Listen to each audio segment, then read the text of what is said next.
Okay, so in this part, we're going to talk about harmful therapy practices and things that are potentially harmful to people with borderline personality disorder. And some of these things that I'm getting ready to mention are actually mentioned in the Walking on Eggshells book.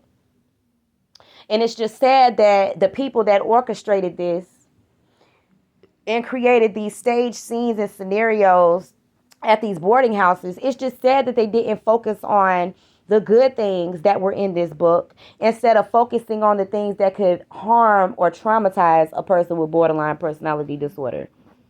Okay. And so, the first thing that we're going to talk about is being labeled and stigmatized. Because a person with borderline personality disorder and PTSD is already traumatized. Okay. They're already experiencing levels of trauma that don't need to be exploited. Typically, people with borderline personality disorder obtain their disability from a type of abuse, and it doesn't necessarily have to be sexual abuse. Abuse is abuse. You see what I'm saying? Abuse is abuse. So, I would say that being labeled and stigmatized, such as a psychiatrist labeling and diagnosing somebody with a disability that they don't have, instead of treating them for the disability that they do have, such as borderline personality disorder and PTSD, versus trying to treat them for psychoaffective disorder that legally they weren't even supposed to be diagnosing until they were sure that that was actually the diagnosis that should have been made. um that is a example of being labeled. That is a example of wrongful diagnosis or an early diagnosis. He tried to diagnose it too early, and it wasn't there was nothing substantial to sustain that type of diagnosis. And the stigmatism comes in when you are already, for a person like me who has shared my story with the United States of America, and my personal information to be so public, in a time of Me Too and this war on trying to silence victims and all this weird stuff these guys got going on.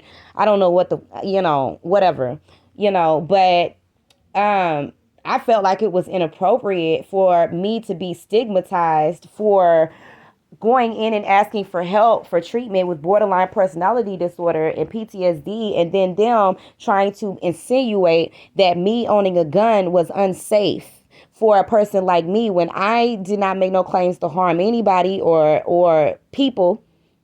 I did not make any threats or anything like that. And so I was stigmatized because of the borderline personality disorder and the PTSD. And then I was wrongfully labeled with this psychoaffective disability that I never had. And that is why they focused on the safety plan versus the treatment plan. They focused on making a safety plan instead of focusing on how could we treat these disabilities? How could we help her progress? How could we help her successfully? You know what I'm saying? And so next on the list is having every reaction attributed to PTSD. So in the book that I shared with you guys, this is the type of stuff that abusers use against people with borderline personality, there's people who are already traumatized. They try to blame everything that happens on the borderline personality disorder that the person suffers from. So, say they're being abusive and they're being passive aggressive with their abuse, saying, "Oh well, you don't know what you're talking about, and you're crazy, and you're making this up, and this and that," and saying, "Oh well, you're crazy because you have borderline personality disorder, and you're crazy because the psychiatrist tried to diagnose you with schizoaffective disorder." Um, that is an example of having every reaction attributed to PTSD. Um, and again, we're talking about harmful therapy practices. That's what we're talking about. So the next on the list would be physicians cannot prescribe medications to correct each of these neurotransmitters. Transmitters work in subtle ways, and the level of one might be directed or indirectly affect the level of another. And this is what is true in the lab does not translate directly into what is true, wise, or useful in a person. Basically, it's saying a psychiatrist cannot just prescribe medications just because they think that it might work. They have to be able to, and they don't have to be totally accurate, but they need to make sure that the medications that they're prescribing are actually going to be helpful to the patient that they're describing the medications to.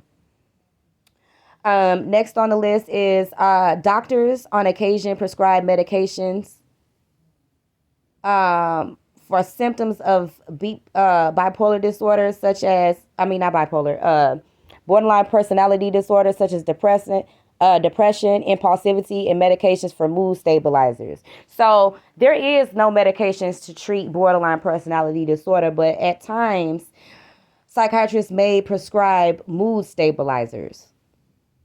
So it doesn't actually, there is no medication that chemically works with or to treat borderline personality disorder. However, they do try to prescribe things such as mood stabilizers.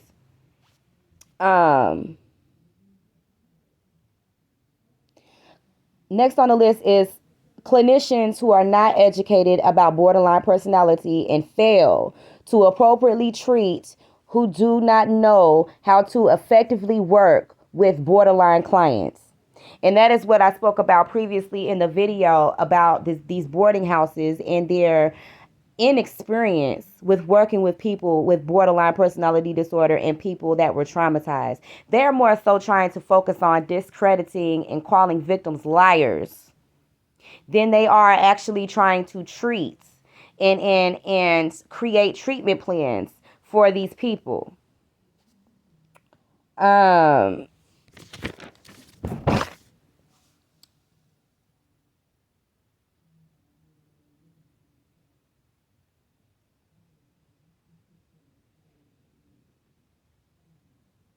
It says treatment plans should be clear and the treatment plans should be individualized. Like I said, there was not a treatment plan, there was a safety plan, and the safety plan was not individualized to fit my needs. They were more so concerned about safety and the fact that I owned a gun than they were concerned about, and this has nothing to do with the neighbor. This has nothing to do with the incident that occurred with the neighbor and that whole narrative and stuff like that. That has nothing to do with what we're talking about. We're talking about them trying to discredit and to flip-flop the statements of victims. Okay, that's what we're talking about. We're not talking about the incident with the neighbor and stuff like that. Um, um,